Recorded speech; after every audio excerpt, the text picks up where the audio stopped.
The clock on Elena Russo's computer screen read 11:47 p.m. when she finally saved the last document and shut down her system. Her fingers trembled as she reached for her purse, tucked beneath the mahogany desk that had been her workstation for the past 3 years. 3 years of arriving before dawn and leaving after midnight. 3 years of managing schedules, negotiating with suppliers, translating correspondence that most people assumed was about wine imports and restaurant supply chains. 3 years of pretending she didn't notice the men with guns who sometimes waited in the lobby, or the conversations that stopped abruptly when she entered a room. 3 years of telling herself that Dante Caruso was just a businessman with complicated interests. If you're enjoying this story so far, don't forget to hit the like button and subscribe. Drop a comment telling me where in the world you're watching from. I love hearing from you. But tonight, everything had changed. The envelope in her jacket pocket felt like it burned against her ribs, even though it contained nothing but paper. She'd found it by accident 2 hours ago, left on the copy machine when someone had gotten careless. The contents had made her blood run cold. Photographs, 20 of them. Crime scene photos showing bodies, blood, execution-style murders. And beneath each photo, handwritten notes in Dante's distinctive script. Colombo family. Confirmed. Payment processed. Elena wasn't naive. She'd known Dante operated in gray areas, that his import business was a front for something darker. But she'd convinced herself it was just money laundering, maybe some smuggling. She'd told herself the occasional strange meeting or cryptic phone call was none of her business. The photographs had shattered that comfortable lie. She'd stood at that copy machine for 10 full minutes, staring at images of people who'd been killed on Dante's orders. People who'd had families, lives, futures. All ended because they'd gotten in the way of business. Her hands had moved almost automatically, making copies before her brain could catch up. Then she'd slipped the originals back into the envelope and left it exactly where she'd found it, hoping whoever had left it would assume they'd simply forgotten it elsewhere. Now, 6 hours later, she was finally alone. Dante had left for a meeting in Brooklyn at 9. His security team had filtered out by 10:30. The cleaning crew wouldn't arrive until 1 in the morning. She had a window, small but real, to disappear before anyone connected the copied photos to her. Elena stood, slinging her purse over her shoulder and tucking her coat over her arm. Her apartment was in the Bronx, but she wasn't going there. Too obvious. Instead, she'd head to her friend Maria's place in Queens, stay the night, then catch a bus to Philadelphia in the morning. From there, maybe she'd go to her cousin in Baltimore, or just keep moving until she figured out what to do with the evidence currently burning a hole in her pocket. She couldn't go to the police. Half of them were probably on Dante's payroll. The FBI maybe, but that meant witness protection, new identity, losing everything she'd built. Her mother in the nursing home upstate, her night classes she was so close to finishing, her entire life. But staying meant being complicit, meant knowing about murders and doing nothing. Elena moved through the executive suite, her heels clicking against Italian marble floors. The entire 52nd floor belonged to Caruso Imports, a sprawling space that usually hummed with activity, but now sat silent and dark except for the emergency lighting. The elevator was just ahead. 30 feet, 20. She jabbed the button, watching the numbers climb. 42nd floor. 45th. 48th. Elena. Her entire body went rigid. That voice, deep, cold, carrying an edge she'd never heard before, came from directly behind her. She turned slowly, her heart hammering so hard she could hear it in her ears. Dante Caruso stood 15 feet away, positioned between her and the only other exit. He was still wearing the black suit he'd left in hours ago, but his tie was loosened and his normally immaculate appearance was disheveled. His dark hair looked like he'd been running his hands through it repeatedly. At 6'3", with broad shoulders and the kind of build that came from actual fighting rather than gym memberships. He was an imposing figure even on good days. Right now, he looked dangerous. But it was his eyes that made Elena's breath catch. Dark, almost black, and absolutely furious. She'd seen Dante angry before, the kind of cold, controlled anger he wielded like a weapon in business negotiations. This was different. This was rage barely held in check, violence simmering just beneath the surface. Mr. Caruso. Her voice came out steadier than she felt. I thought you were in Brooklyn. Meeting ended early. He took 3 steps toward her. Where are you going? Home. It's late. Bullshit. The word cracked through the quiet office like a gunshot. You don't leave at midnight without telling me. You don't pack up your personal items from your desk. And you sure as hell don't delete your browser history and wipe your hard drive unless you're planning to never come back. Elena's stomach dropped. She'd thought she'd been careful, but of course Dante had monitoring systems. Of course he tracked everything that happened in his office. I quit, she said, lifting her chin. I'm allowed to quit, Mr. Caruso. That's how employment works. Not in my world, it doesn't. Dante closed the distance between them in 4 long strides. Not when my secretary suddenly decides to leave in the middle of the night without notice, without explanation, without even having the courtesy to do it to my face. He was close now, too close, invading her personal space in a way he never had before. Elena pressed back against the elevator doors, her heart racing. I don't owe you an explanation. You owe me everything. The words exploded out of him, his hand slamming against the elevator panel beside her head hard enough to make her flinch. 3 years, Elena. 3 years I've paid you twice what any other secretary in this city makes. 3 years I've given you benefits, bonuses, opportunities. I paid for your mother's nursing home when insurance wouldn't cover it. I made sure you got into those night classes when the school said they were full. I've protected you from things you don't even know about. His face was inches from hers now, his voice dropping to something low and deadly. So yes, you owe me a goddamn explanation for why you're sneaking out of my office like a thief in the night. Because I know what you are! The words burst out before Elena could stop them. I know what you do, what this business really is, and I can't be part of it anymore. Dante went absolutely still. The fury in his eyes shifted to something more calculated, more dangerous. What exactly do you think you know? Enough. Elena's voice shook, but she forced herself to meet his gaze. I know about the murders, the executions, the people who've died because they got in your way. I know this import business is a front for organized crime. I know you're not the legitimate businessman you pretend to be. And how did you come to know all this? His voice was soft now, which was somehow more terrifying than the shouting. Elena's hand instinctively went to her jacket pocket, to the envelope containing the copied photographs. The movement was tiny, barely noticeable. Dante noticed. His hand shot out, gripping her wrist before she could pull away. What's in your pocket, Elena? Nothing. Show me. It wasn't a request. Let go of me. Show me what's in your goddamn pocket or I'll take it myself. The threat was clear in his voice, in the steel grip on her wrist, in the fury radiating from him. Elena tried to pull away. His other hand came up, caging her against the elevator with his body. Not touching her, but close enough that she could feel the heat coming off him, could smell his cologne mixed with whiskey and cigarette smoke from whatever meeting he'd been at. You're not going anywhere tonight, he snapped, his voice hard as iron.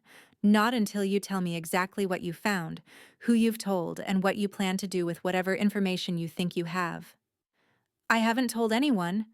Yet. His eyes bored into hers. But you were going to. That's why you're running. That's why you wiped your computer and packed up your desk. You found something and you were going to take it to the police. Or the FBI. Or sell it to my enemies. I would never sell. Then what? He leaned closer, his breath hot against her face. What was your plan, Elena? Disappear into the night and hope I wouldn't find you? Hope I'd just let you walk away with whatever secrets you've stolen? They're not secrets. They're evidence. Her own anger finally broke through the fear. Evidence of murder, of organized crime, of all the things you've done that you're so good at hiding behind expensive suits and legitimate businesses. Evidence you obtained by going through my private files. Evidence that was left on the copy machine by one of your careless thugs. The admission hung between them. Dante's expression shifted, fury giving way to something more complex. Calculation, assessment. And beneath it all, what looked almost like hurt. So you found photographs, he said quietly. And instead of asking me about them, instead of giving me a chance to explain, you decided I was a monster and planned to run. What explanation could possibly justify those photos? Elena's voice broke. I saw them, Dante. I saw what was done to those people. There's no explanation that makes that okay. You're right. The admission surprised her. There's no explanation that makes it okay. But there is context you don't have. History you don't understand. A world you've been carefully shielded from for 3 years because I didn't want you touched by any of it. His hand released her wrist, but he didn't step back. If anything, he moved closer, his voice dropping to something almost gentle beneath the anger. Those photographs were of Colombo family soldiers, men who raped a 15-year-old girl in one of my neighborhoods, men who thought they could operate in my territory, hurt my people, and face no consequences because they had family connections. Elena's breath caught. That wasn't what she'd expected to hear. The payment processed, Dante continued, was what I paid to the girl's family. $200,000. College fund, therapy, relocation costs. Everything they needed to rebuild after those animals destroyed their daughter. He pulled back slightly, just enough that she could see his face clearly. The fury was still there, but underneath it was something raw, something almost vulnerable. I don't apologize for what I did to those men. I'd do it again tomorrow if the same situation presented itself. But I'm not the monster you've decided I am based on photographs without context. Elena's mind reeled. She'd been so certain, so convinced that what she'd found was proof of senseless violence. But the way Dante explained it, the pain in his voice when he mentioned the girl.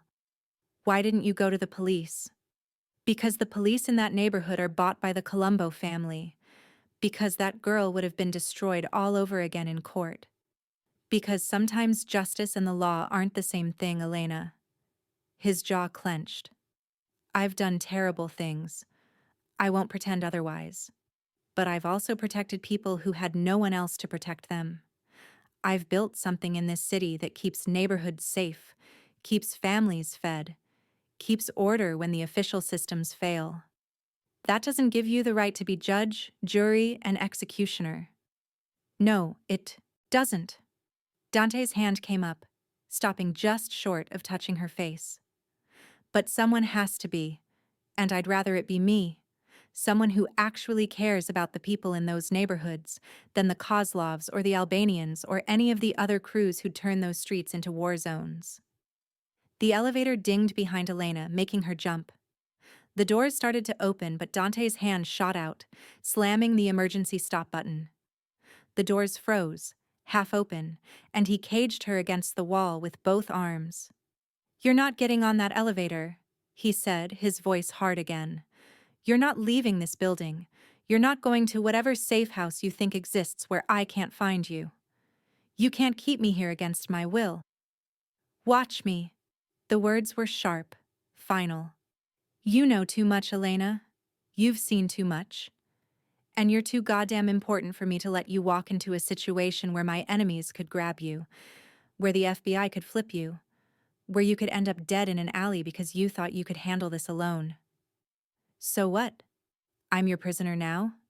You're under my protection. His eyes blazed. Whether you want it or not. whether you understand why you need it or not. You became my responsibility 3 years ago when I hired you, and I don't abandon my responsibilities. I'm not asking for your protection. Too bad. Dante's face was inches from hers now. Because you're getting it anyway. Those photos you copied? The moment you made those copies, you put a target on your back. My enemies would pay a fortune for that evidence. The FBI would pressure you to testify, put you in witness protection, use you to build a case. Either way, you'd be in danger. His hand finally made contact, fingers gripping her chin and forcing her to meet his eyes.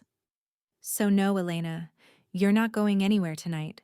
You're staying here, in my building, under my security, until I figure out how to keep you alive. And if that makes me the monster you think I am, then so be it. I'd rather have you hate me in breathing than respect me in dead. The raw honesty in his voice, the genuine fear beneath the anger, made Elena's resistance falter. She'd expected threats, intimidation, the cold brutality she'd imagined from a crime boss. Not this desperate protectiveness. Not the way his hand trembled slightly against her face. I saw those photos, and all I could think was that you ordered those deaths, she whispered, that you're capable of that kind of violence. I am capable of it. Dante didn't flinch from the truth. I've done worse than what you saw in those pictures. I'll probably do worse again before this life is over. But I've never killed anyone who didn't earn it through their own actions. I've never hurt anyone innocent. And I've spent 3 years making damn sure you stayed innocent, stayed separate from all of this. Why? The question came out smaller than she intended. Why protect me specifically? Something shifted in Dante's expression. The anger didn't disappear, but it was joined by something else. Something that looked almost like longing. Because from the day you walked into my office for your interview, you looked at me like I was just a man. Not a boss, not a criminal, not someone to fear. Just a man who needed a good secretary. His thumb brushed her cheekbone, the gesture at odds with the intensity of his grip. And somewhere in the last 3 years, keeping you safe stopped being about protecting a valuable employee and became about protecting someone I couldn't stand the thought of losing. Elena's breath caught. In 3 years, Dante had been unfailingly professional. Generous, yes. Attentive to her needs, absolutely. But never inappropriate. Never crossing the line between employer and employee. Until right now, with his body pressing her against the wall and his hand cradling her face like she was something precious. You're my boss, she managed. This is complicated, I know. Dante's forehead nearly touched hers, but it stopped being simple about 2 years ago when I realized I was looking for excuses to call you into my office just to hear your voice. When I started scheduling late meetings so you'd still be here when I came back. When I caught myself watching you work and thinking about things that had nothing to do with business. You never said anything. Because you deserved better than being cornered by your boss who happens to be a criminal. His voice roughened. You deserved the choice to walk away, to finish your degree, to build a life that had nothing to do with my world. So I kept my distance, kept things professional, and told myself that protecting you from afar was enough. He pulled back slightly, his eyes searching hers. But tonight, when I got the alert that you'd wiped your computer, when I realized you were planning to run, something in me just broke. The idea of you out there alone, vulnerable, thinking you could handle this. He cut himself off, jaw clenching. I can't let you go, Elena. I won't. That's not your choice to make. Then tell me you don't feel it too. The challenge was clear in his voice. Tell me the last 3 years have been purely professional for you. Tell me you've never wondered what it would be like if I wasn't your boss, if circumstances were different, if we'd met in literally any other context. Elena wanted to lie, wanted to maintain the professional distance that had kept her safe for 3 years. But standing here, trapped between Dante's body and the elevator wall. She couldn't. "I've wondered," she admitted quietly. "But wondering and acting on it are different things. And it doesn't change what you do, what you are." "No, it doesn't." Dante's hand slid from her face to the back of her neck, his grip firm but not painful. "But maybe it changes whether you're willing to hear the whole truth before you decide I'm beyond redemption. Maybe it changes whether you'll give me a chance to explain everything instead of running based on incomplete information." "And if I hear everything and still want to leave?" His jaw tightened. "Then we'll negotiate terms that keep you safe, relocation with new identity, protection until you're settled, enough money to start over somewhere far from New York." His eyes blazed. "But you don't walk out of here tonight with those photos in your pocket and no protection. That's not negotiable, Elena. Your safety isn't something I'm willing to compromise on." The elevator alarm started blaring, the emergency stop having been engaged too long. Dante released her long enough to cancel it, then gripped her elbow and pulled her away from the doors. "My office. Now. We're having this conversation properly. And if I refuse? Then I'll carry you there." The threat wasn't idle. "Your choice, Elena. Walk or be carried. But either way, you're not leaving this floor until we've settled this."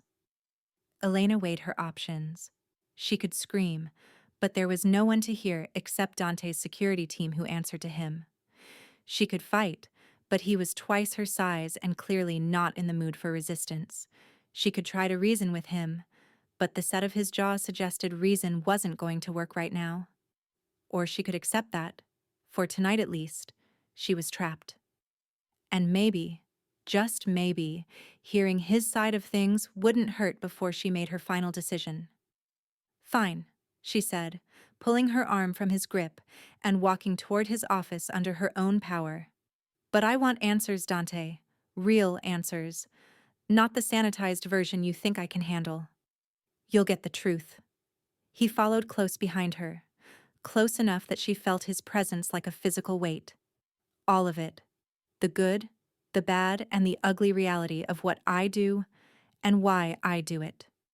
His office was exactly as she'd always known it. Massive desk, floor-to-ceiling windows overlooking Manhattan, leather furniture arranged around a gas fireplace. But now, approaching midnight with the city lights glittering beyond the glass, it felt different. More intimate, more dangerous. Dante closed the door behind them and engaged the lock. The click seemed to echo in the quiet space.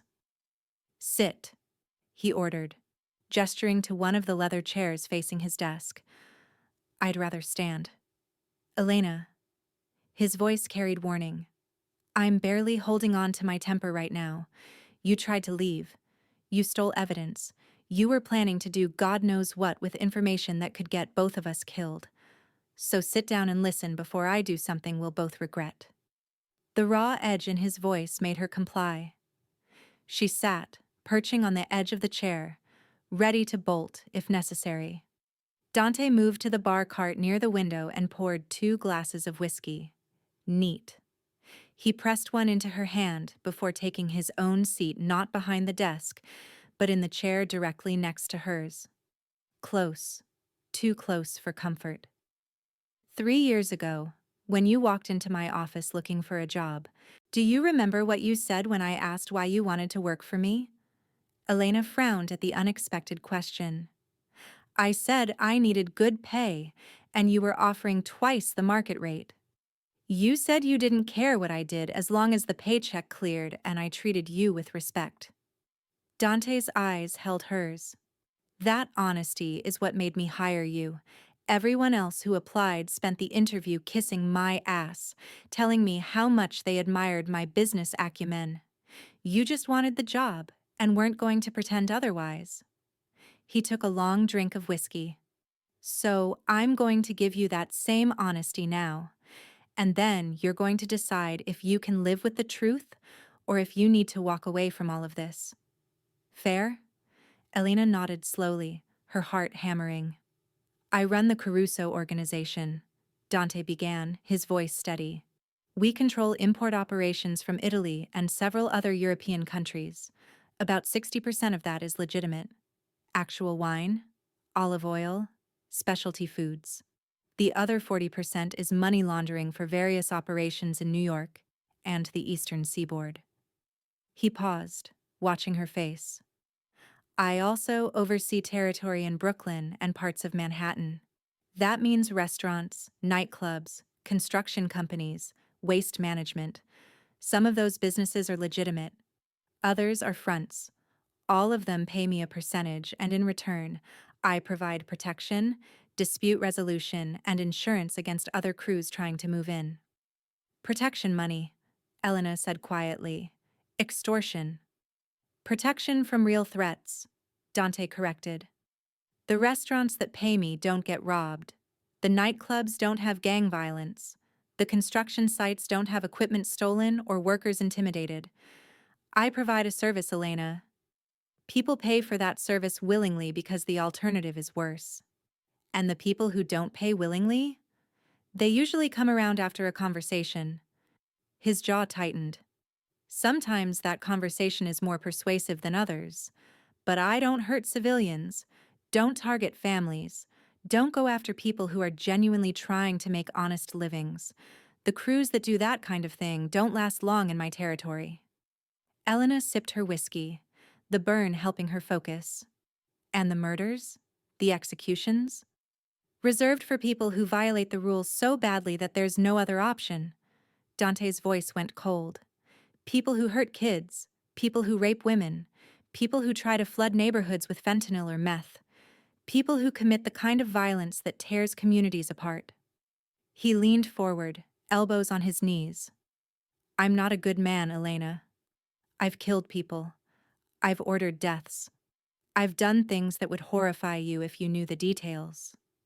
But everything I've done has been to maintain order, to protect the people in my territory who can't protect themselves, to keep worse men from taking over and turning these neighborhoods into war zones. That doesn't make it right. No, it doesn't. Dante's eyes never left hers. But it makes it necessary. The world isn't black and white.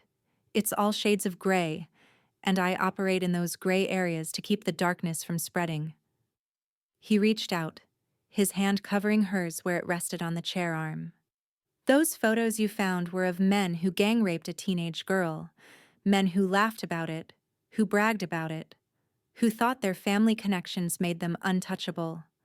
The police wouldn't touch the case because the Colombo family has half the precinct on payroll. So I handled it. I made sure those men couldn't hurt anyone else ever again. And I made sure that girl and her family had everything they needed to rebuild their lives. Elena's throat tightened. Why tell me all this? Why not just let me think you're a monster? Because I need you to understand that while I'm not a good man, I'm not senselessly violent either. I have rules, boundaries, lines I won't cross. His hand tightened on hers. And one of those lines is you. You're off limits to my world. You always have been. That's why I kept you separate from operations, why I never let you meet certain people or attend certain meetings. I was protecting you. By lying to me. By keeping you innocent. Dante's voice roughened. By making sure that if this all came crashing down, you could walk away clean. No connections to tie you to illegal operations, no knowledge that could make you a target. You were supposed to be safe, Elena. Separate. Until tonight. Until tonight, when you found those photos and decided I was a monster worth running from. He released her hand and stood, pacing to the window. Do you know what my first thought was when I got the alert that you'd wiped your computer? Elena shook her head. That I'd lost you. He stared out at the city, his reflection visible in the glass. Not lost an employee or lost a potential security risk. Lost you. The woman who brings me coffee without me asking, who organizes my chaos into something manageable, who smiles at me like I'm worth smiling at even after the kind of days that would break most people. He turned back to face her, and the vulnerability in his expression stole her breath. I know I have no right to ask you to stay. I know everything about this situation is wrong. The power imbalance, the criminal activity, the danger I've inadvertently put you in just by having you work for me. But I'm asking anyway, Elena. Stay. Give me a chance to prove I'm more than the monster you saw in those photos. Elena stood slowly, her legs unsteady. She thought about the past 3 years, about the man she'd worked beside, the one who'd paid for her mother's care without being asked, who'd noticed when she was having a bad day and sent her home early with full pay, who'd celebrated when she got accepted into night school like it was his own achievement. That man didn't match the cold-blooded killer she'd imagined when she saw those photos, but he also didn't match the completely legitimate businessman she'd been telling herself he was. If I stay, she said slowly, things can't go back to how they were. I can't unknow what I know now. I don't want things to go back. Dante closed the distance between them. I want things to move forward, honestly. With you knowing exactly who and what I am, and me not having to hide it from you anymore. And the photos I copied? Destroy them. Keep them. Turn them into the FBI if that's what you need to do to sleep at night. His hand came up, cupping her face. But understand that if you do turn them in, you become a target. Not from me, never from me, but from every crew in New York who'd love to see me taken down. I'd protect you, but your life would never be normal again. Elena's mind raced through the implications. Give up the evidence and stay in this complicated, dangerous world, or turn it in and lose everything.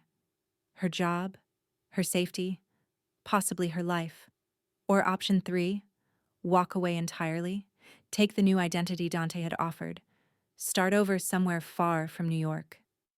I need time, she whispered, to think, to process all of this. You can have time. Dante's thumb brushed her cheekbone. But you're taking it here, under my protection, where I know you're safe. Not out there where my enemies could grab you, or the FBI could pressure you, or you could end up dead because you thought you could handle this alone. So I'm a prisoner. You're protected. His eyes blazed. There's a difference. Is there? Yes. He pulled her closer until barely any space remained between them. A prisoner has no choice. I'm giving you choices, Elena. Stay and work with me, understanding what that means. Take a new identity and relocate somewhere safe. Or if you absolutely insist on leaving, we'll negotiate terms that keep you alive. But you don't make that decision tonight.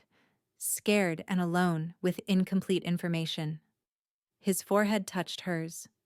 So yes, you're not going anywhere tonight. Not because I'm keeping you prisoner, but because I'm not willing to lose you before you've had a chance to really think this through. Elena's hands had somehow found their way to his chest, feeling the steady beat of his heart beneath expensive fabric. Everything about this situation was wrong. Everything about him was dangerous. But standing here, with his arms around her and his voice raw with honest emotion, she couldn't bring herself to pull away. One night, she said quietly, I'll stay one night. And tomorrow, we figure out what happens next. Dante's smile was worth the risk. One night, he agreed.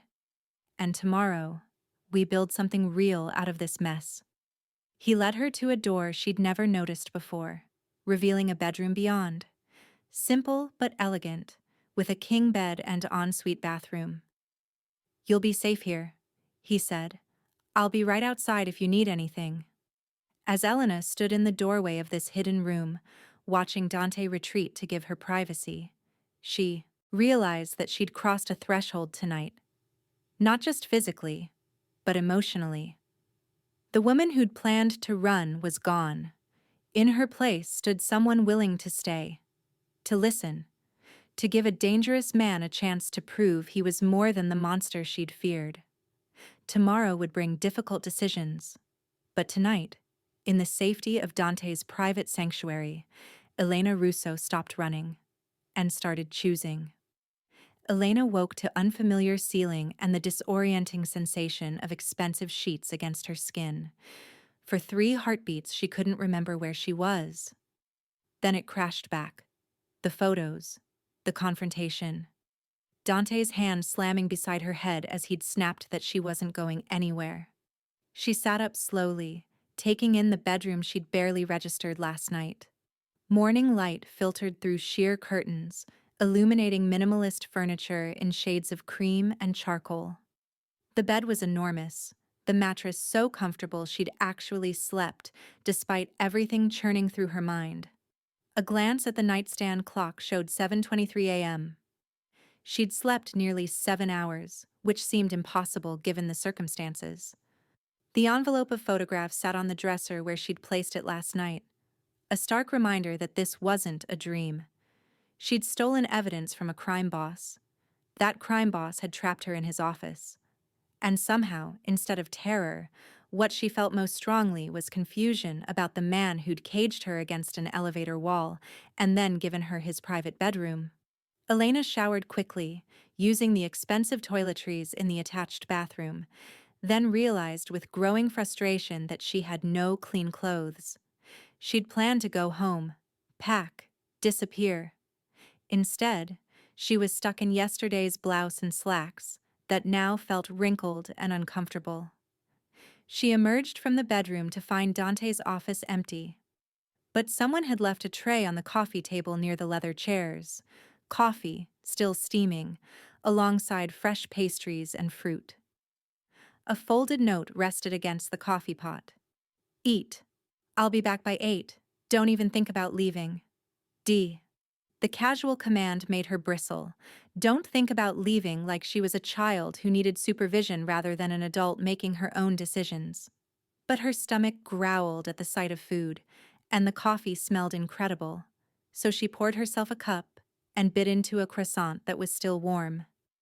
She was finishing her second cup when the office door opened. Dante entered carrying a garment bag and a shopping bag, dressed in a fresh charcoal suit that probably cost more than her monthly rent. He looked like he'd already been up for hours. Clean-shaven, hair still slightly damp, moving with the kind of controlled energy that suggested he'd worked out and showered in some other part of the building.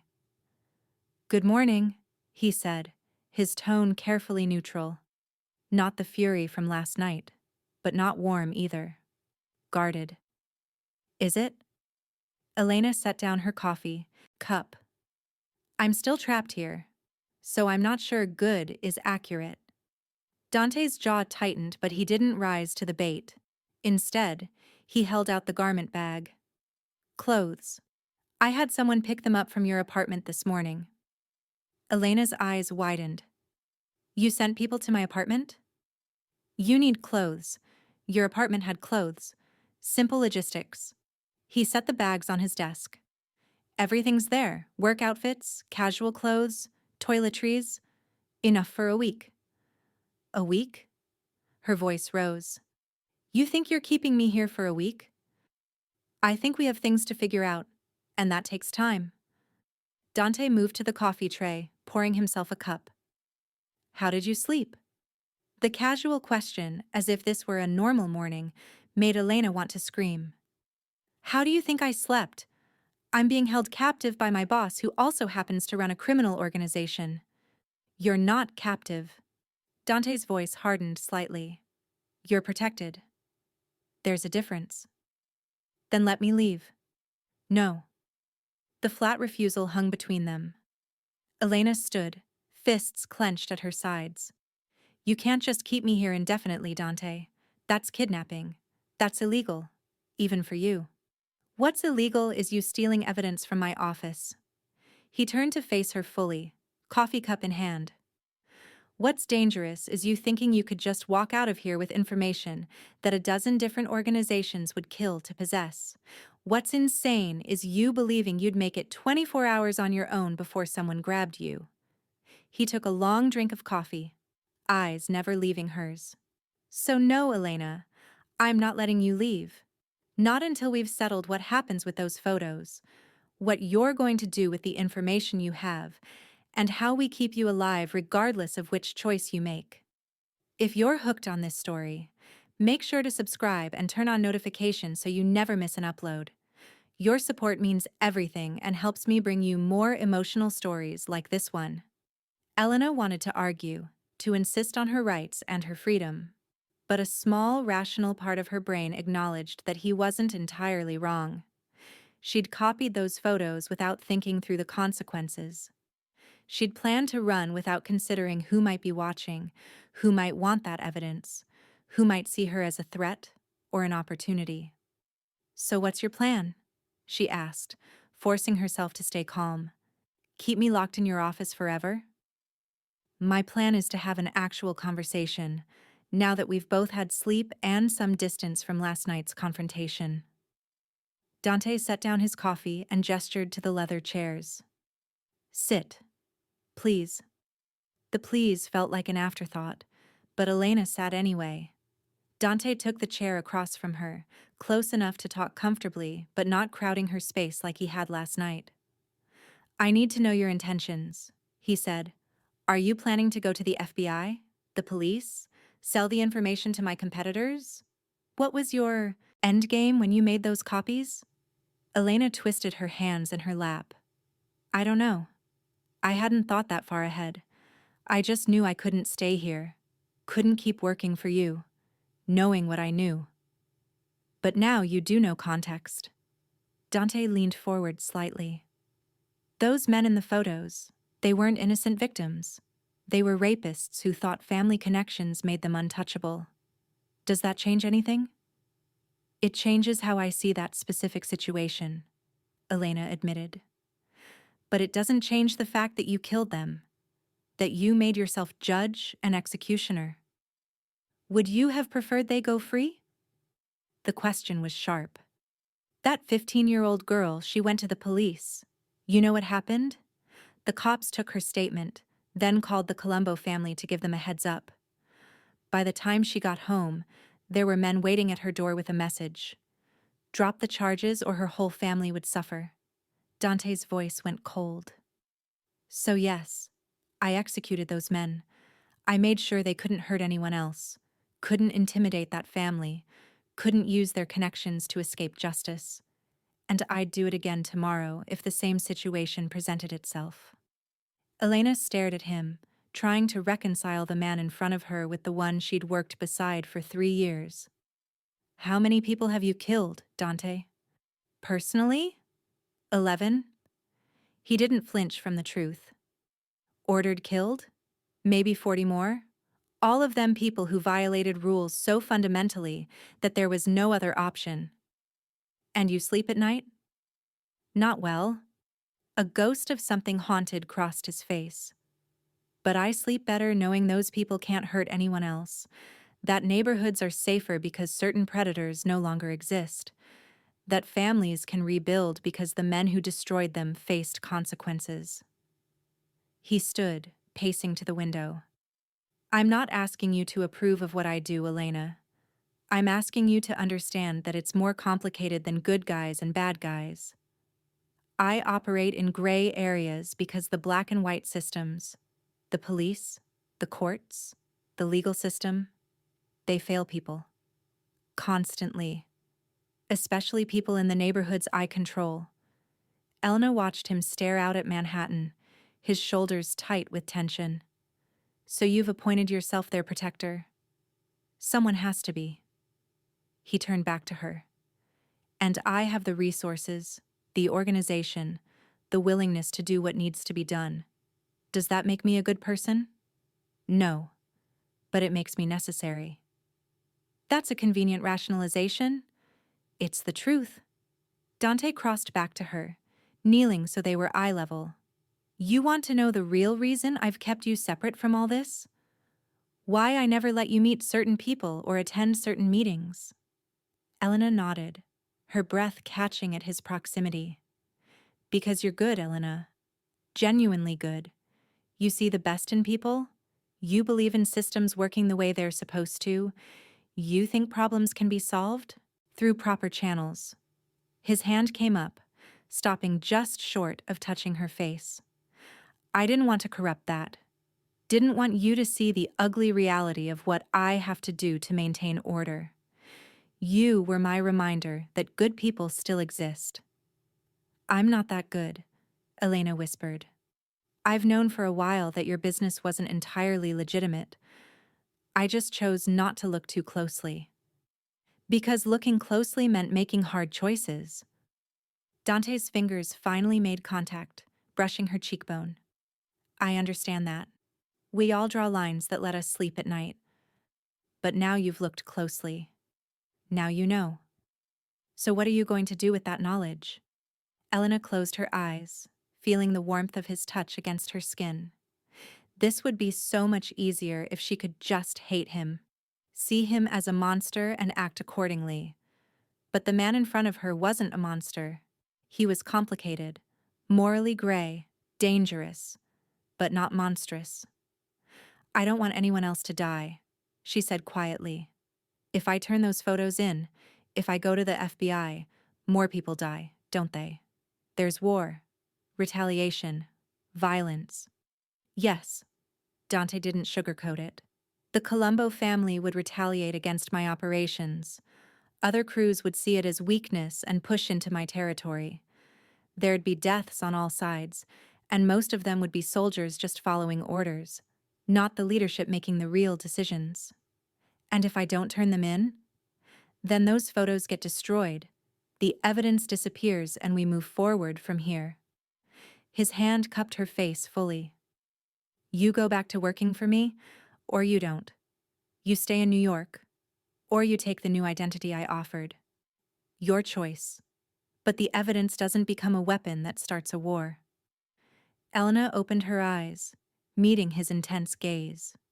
You're asking me to be complicit, to know about crimes and do nothing. I'm asking you to understand that sometimes doing nothing prevents worse outcomes. Dante's voice softened. I'm asking you to trust that I'll continue handling situations like those rapists, that I won't let predators operate in my territory, that I'll use violence only when necessary and proportional. And I'm just supposed to take your word for that? No. He surprised her. You're supposed to see it for yourself. Work with me, Elena. Not as my secretary in the dark about everything, but as someone who knows what I do and helps me do it better. Elena's eyes widened.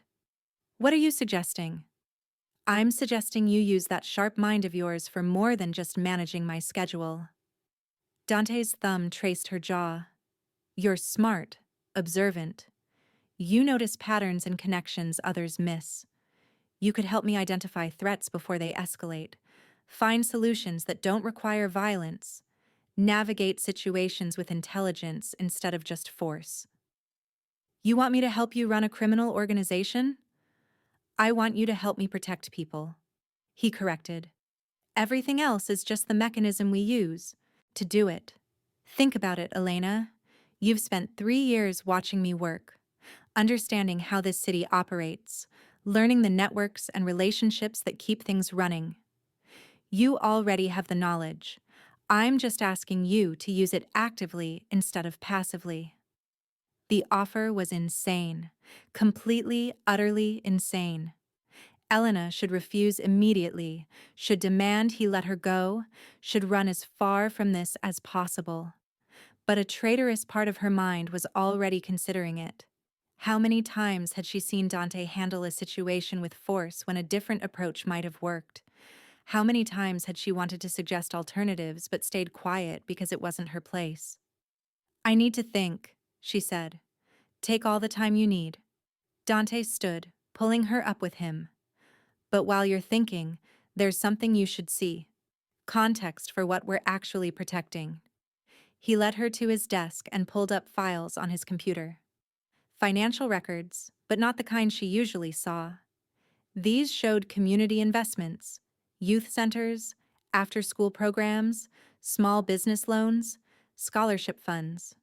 This is where 40% of my profits go, Dante explained, scrolling through pages of expenditures.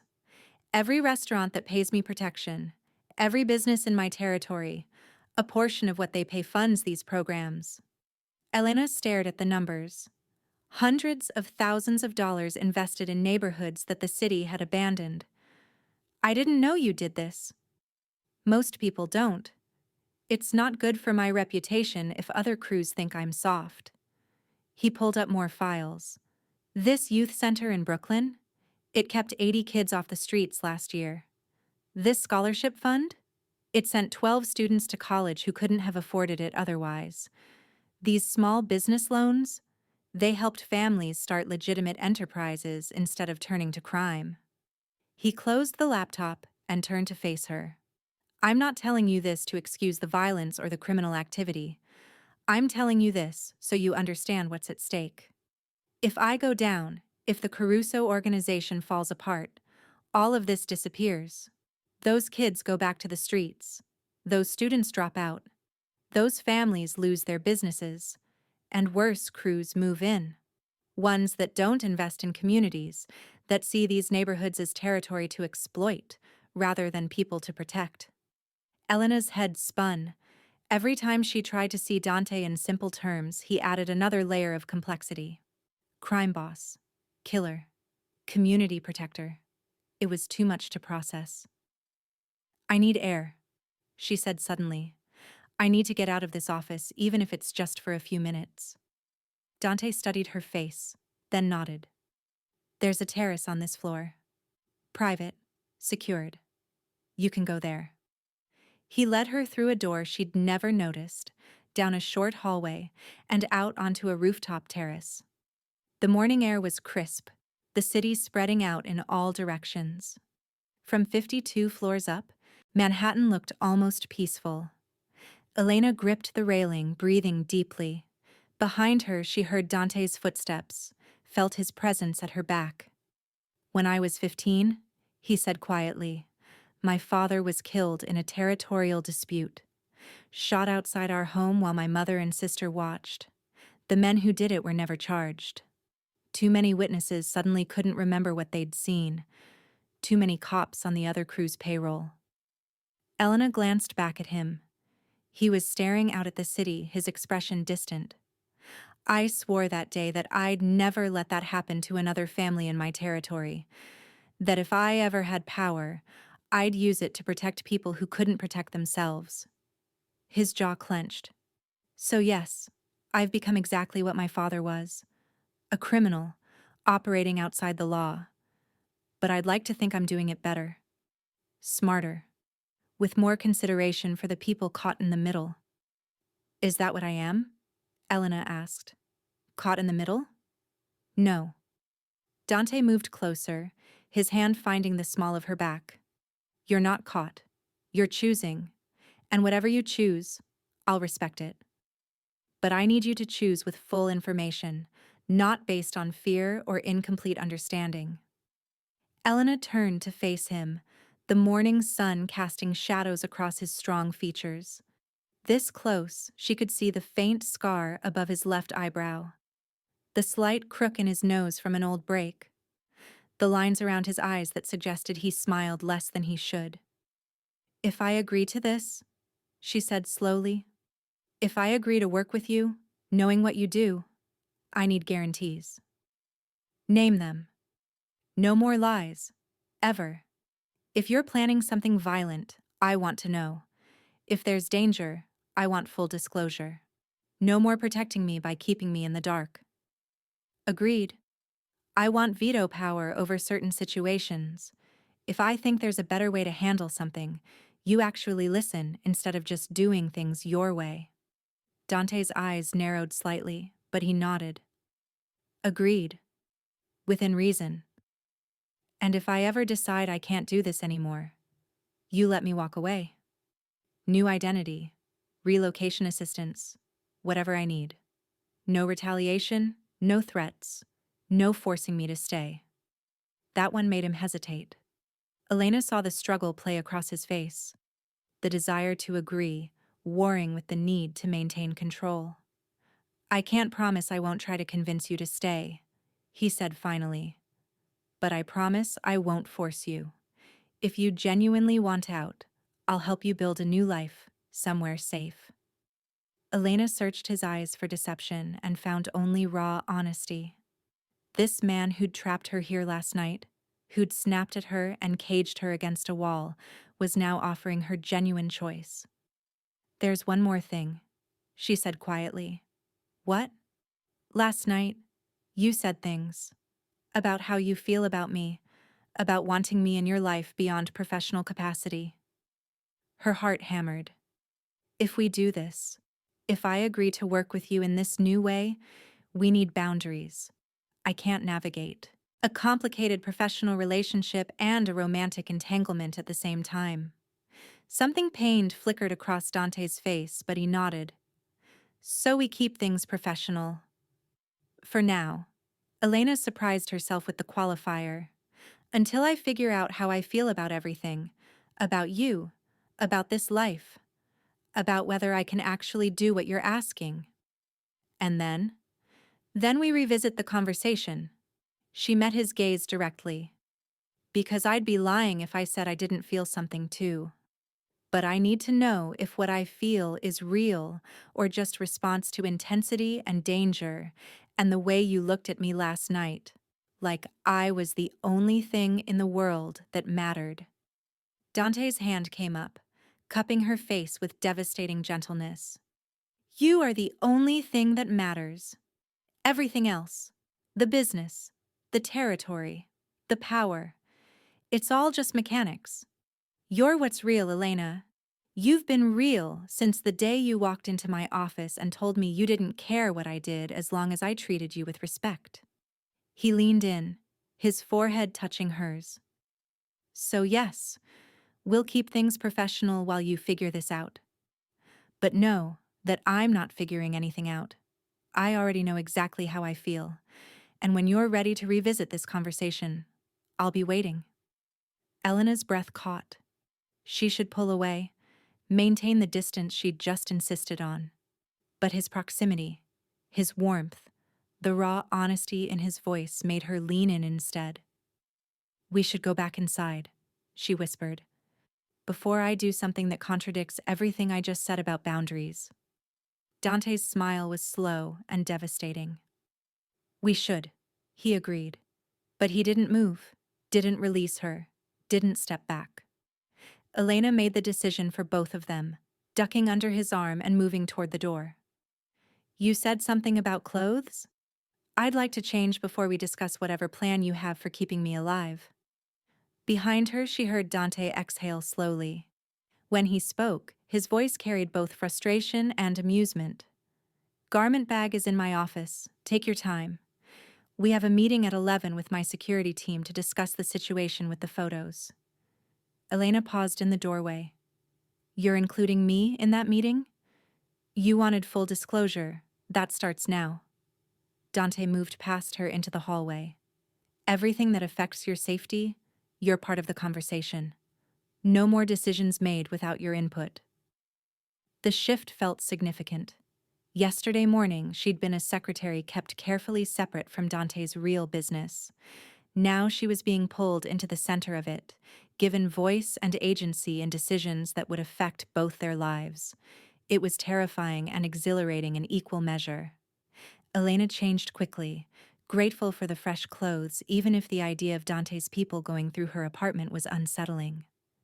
She emerged from the bedroom in dark jeans and a cream sweater, practical and comfortable. Dante had changed, too, trading the suit jacket for just the white dress shirt with sleeves rolled to his elbows. The casual look made him seem more approachable, less the untouchable crime boss and more just a man. A dangerously attractive man, Elena's traitorous brain supplied, who looked at her like she was something precious. "Better?" he asked. "Much." She tucked her hair behind her ear. "So this meeting, what exactly are we discussing? Options for the photos? Who might want them? What threats we're facing? How to neutralize those threats without starting a war?" Dante moved to his desk, pulling up a file on his computer. "I've had my intelligence people working overnight.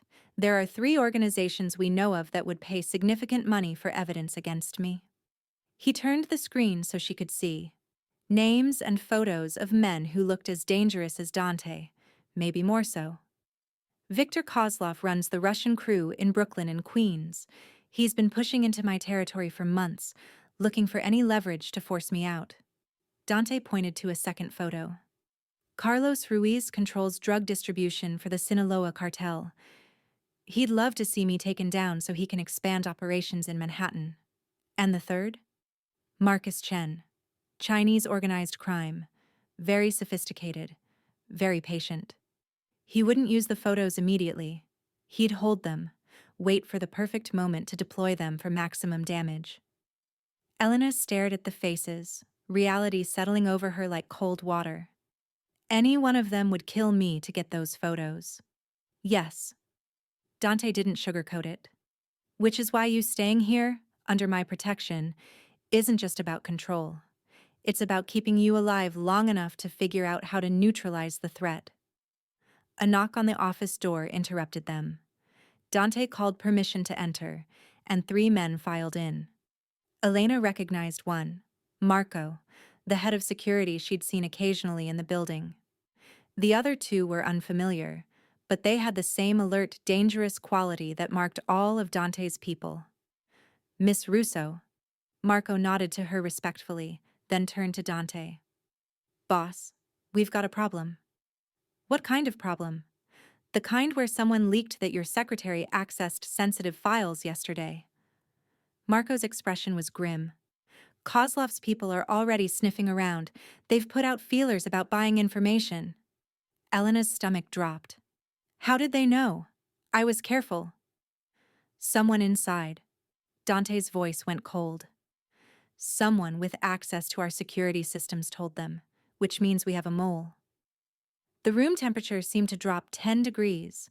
Elena had heard enough in 3 years to know what happened to people who betrayed Dante Caruso.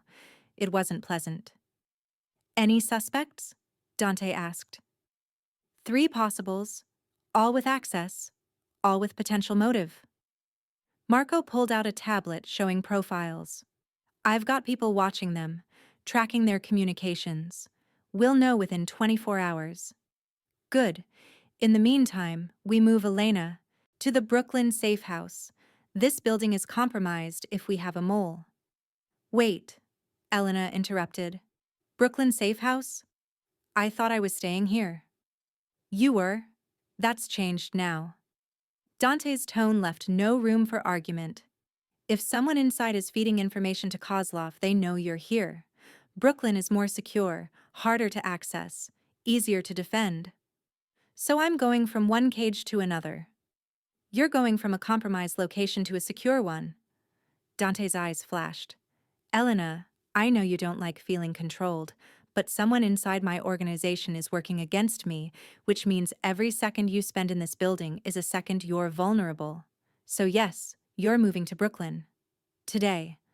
Non-negotiable. Elena wanted to argue, to assert her independence, to insist on having a say. But the fear in Marco's expression, the tension in the other security personnel, the cold fury in Dante's eyes, it all pointed to genuine danger. Fine, she said, but I'm not being locked in a room. If I'm going to be in Brooklyn, I need something to do. Access to files, information, something useful. You'll have everything you need to help us identify the mole. Dante's expression softened slightly. I meant what I said about working together. Your mind, your ability to see patterns. I need that now more than ever. Marco cleared his throat. Boss, there's one more thing. The Colombo family has reached out. They want a meeting to discuss the men whose photos were taken. Dante's entire body went rigid. When? Tomorrow. Neutral location. They're asking for you specifically. No intermediaries. It's a trap, one of the other security men said. Has to be. They're still angry about the executions. This is their chance to retaliate. Maybe. Dante's mind was clearly working through scenarios. Or maybe they're genuinely concerned about those photos becoming public. Their family members are in those pictures. If that evidence surfaces, it implicates them too. Elena stepped forward. So you're actually considering meeting with them? After they've already sent men to rape and intimidate people in your territory? I'm considering all options. Dante turned to her. Which is why I need you thinking too. What's your read on this situation? The fact that he was genuinely asking, genuinely valuing her input, made Elena pause her automatic resistance. She thought about what she'd learned about the Colombo family, about their operations and reputation. They're proud, she said slowly. Old school. If those photos go public, it doesn't just hurt you. It humiliates them. Shows that their soldiers were caught and killed, that they couldn't protect their own people or get revenge. Dante nodded, gesturing for her to continue. So they probably want to negotiate. Find a way to make sure those photos never surface without looking weak. Elena met his eyes. But that doesn't mean it's not also a trap. They could want both. Secure the photos and eliminate you. Smart. Marco looked impressed. Which means we prepare for negotiation and ambush simultaneously. Exactly. Dante's gaze never left Elena's face. This is what I meant. You see angles others miss. You understand motivations beyond just force and retaliation. He turned to Marco. Set up the meeting, but full security protocols, alternate routes, backup teams, contingencies for every scenario. And Elena comes with us. What? Elena and Marco said simultaneously. Absolutely not, Marco continued. Boss, that's too dangerous. If something goes wrong, then having someone the Colombo family doesn't know, someone they won't see as a threat, could be an advantage. Dante's voice was firm. Elena stays with me, where I can protect her directly. Or you're putting her in the direct line of fire, Marco argued. The direct line of fire is everywhere right now. Dante's hand found Elena's elbow. At least if she's with me, I know exactly where the threats are coming from. I can respond immediately if anything happens. Elena's mind reeled. 24 hours ago, she'd been trying to escape this man. Now he was taking her to a meeting with a rival crime family. The shift was dizzying. I don't get a say in this? She asked. Of course you do. Dante's grip gentled. Tell me you'd rather stay in Brooklyn, protected but separate, and I'll respect that. Tell me you'd rather be involved. See how this works firsthand, and I'll make sure you're as safe as possible while being part of the solution. Put that way, the choice was obvious. Elena had spent 3 years on the sidelines, protected through ignorance. If she was going to do this, really commit to working with Dante in this new capacity, she needed to understand his world completely. I'll go, she said. But I want a weapon. Something small, concealable, just in case. The room went silent. Marco's eyes widened. The other security personnel looked at each other uncertainly. Dante smiled. Slow, genuine, and proud. Done, he said. Marco, get her fitted for an ankle holster. Something light, easy to draw. And book time at the range. I want her comfortable with whatever we give her before tomorrow's meeting. As Marco left to make arrangements, Elena wondered what exactly she'd just agreed to. She'd crossed another line, moved from victim-seeking escape to active participant in Dante's dangerous world. There was no going back now. Dante's hand slid from her elbow to her hand, squeezing once. Thank you for trusting me. I haven't decided if I trust you yet, Elena said honestly. But I'm willing to try. That's all I'm asking. His thumb brushed across her knuckles. Now let's get you to Brooklyn and start figuring out who's trying to get us both killed. As they left the office, Elena caught sight of her reflection in the windows overlooking Manhattan. The woman staring back looked different from the secretary who'd arrived yesterday. More uncertain, yes, but also more alive. More engaged with the world instead of just observing from safe distance. She was stepping into fire. But for the first time in 3 years, Elena Russo felt like she was actually living instead of just surviving. And somehow, That made all the danger worth it. The Brooklyn safe house was nothing like Elena had imagined. Instead of a dark warehouse-style building, it was a renovated brownstone in a quiet residential neighborhood, complete with window boxes and a wrought iron fence. From the outside, it looked utterly ordinary. Inside was a different story. Security cameras covered every angle, reinforced windows, panic rooms hidden behind false walls, and enough weapons stored in various locations to arm a small militia. "Home sweet home," Dante said, watching her take it all in. For the next few days, at least. Elena had spent the previous 24 hours learning to shoot, something that felt surreal even as she'd gotten progressively better at hitting targets. The small Glock 43 now strapped to her ankle felt both foreign and strangely comforting. Now, standing in Dante's private office within the safe house, she watched him prepare for the meeting with the Colombo family. He moved with focused efficiency, checking weapons, reviewing security protocols with Marco, making contingency plans for scenarios Elena didn't want to imagine.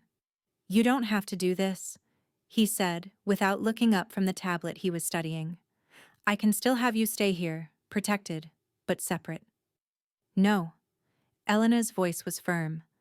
"I'm seeing this through." Dante finally looked at her, something warm flickering in his dark eyes. "You've changed in 48 hours. The woman who tried to run would never agree to attend a mob meeting. The woman who tried to run didn't have all the information." Elena checked her own appearance in the mirror. Dark jeans, black blouse, leather jacket that concealed the small knife Dante had insisted she carry in addition to the gun. "Now I do. And I'd rather be part of the solution than hiding while other people make decisions about my life. Even if those decisions are designed to keep you alive? Especially then." She met his gaze in the mirror's reflection.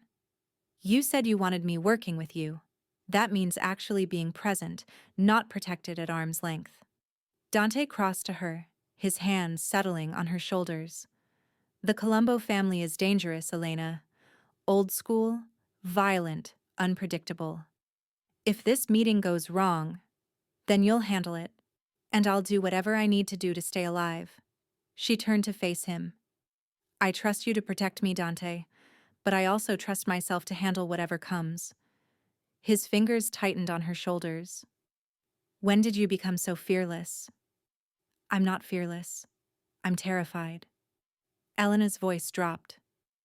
"But I'm more afraid of living in fear forever than I am of facing danger head-on."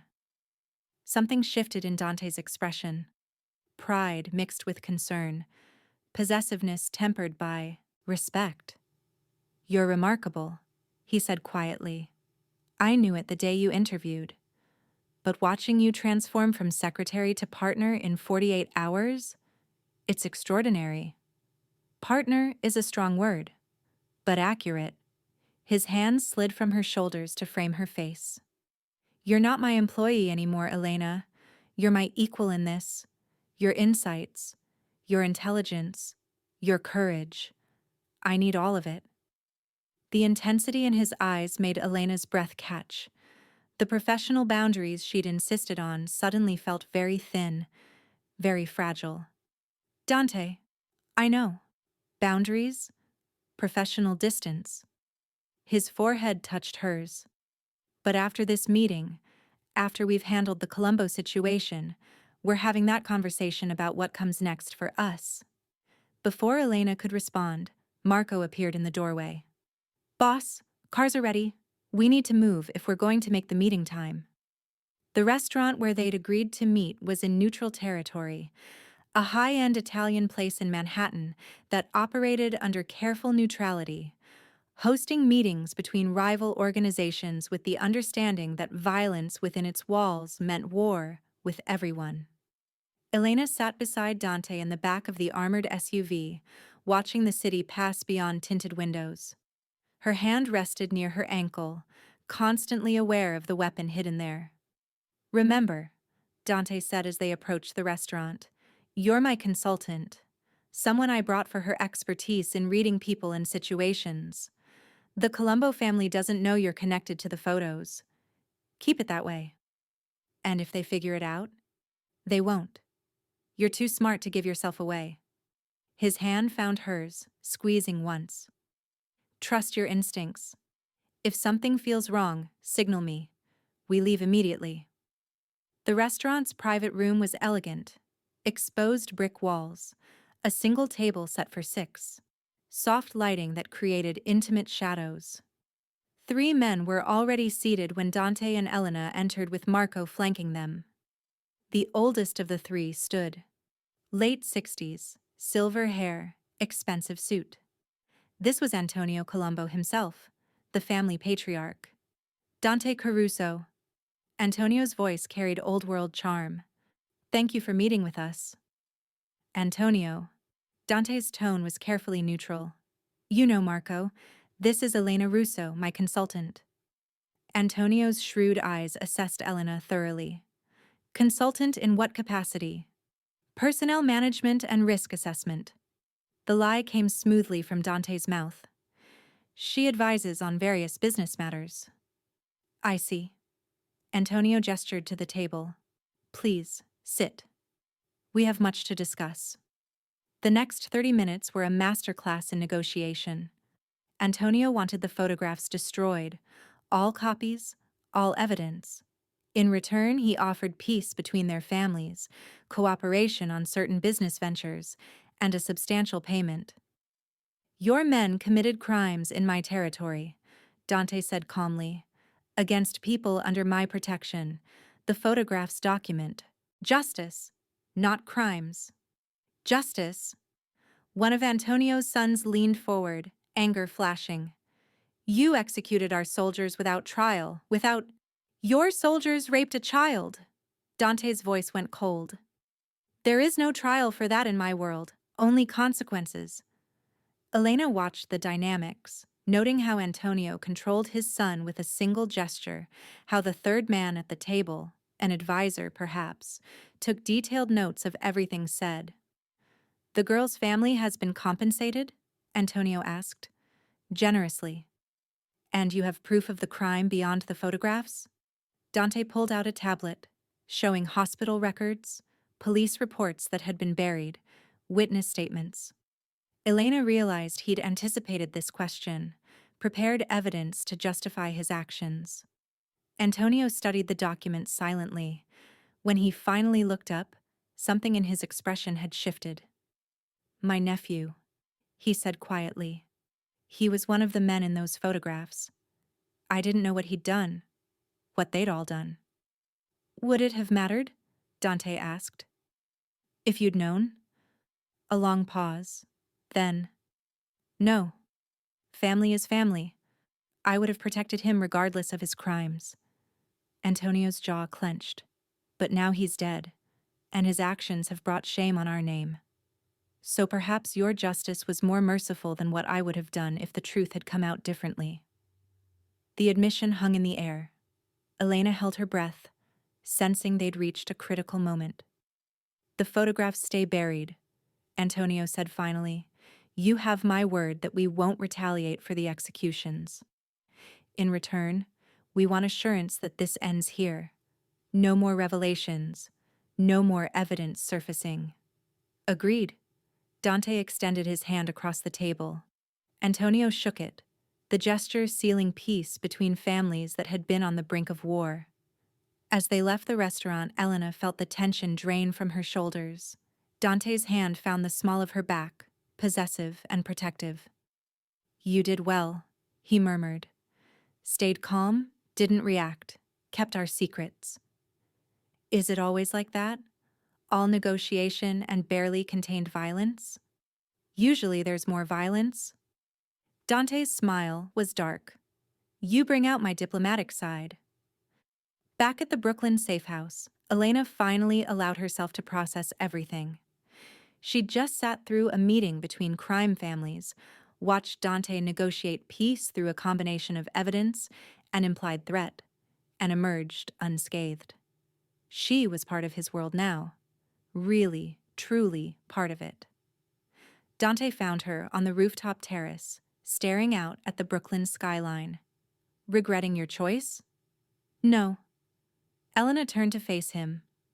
But I think we need to have that conversation now, about what comes next for us. Dante's eyes darkened with intensity. What do you want, Elena? Honestly, I want you. The admission felt like jumping off a cliff. Not as my boss, not as my protector, but as my partner in everything. Business and personal. Dante closed the distance between them in 2 strides, his hands framing her face as he kissed her with 3 years of restrained want finally unleashed. Elena melted into him, all the boundaries she'd insisted on dissolving in the heat of his touch. When they broke apart, both breathing hard, Dante rested his forehead against hers. "You're mine now," he said, "in every way that matters." "Yours," Elena agreed, "and you're mine." In the dangerous world they now inhabited together, that promise was worth more than any contract or negotiation. It was everything. Thank you so much for watching until the end. If you loved this story, check out the other videos on your screen now. I think you'll really enjoy them. And don't forget to subscribe if you haven't already. See you in the next story.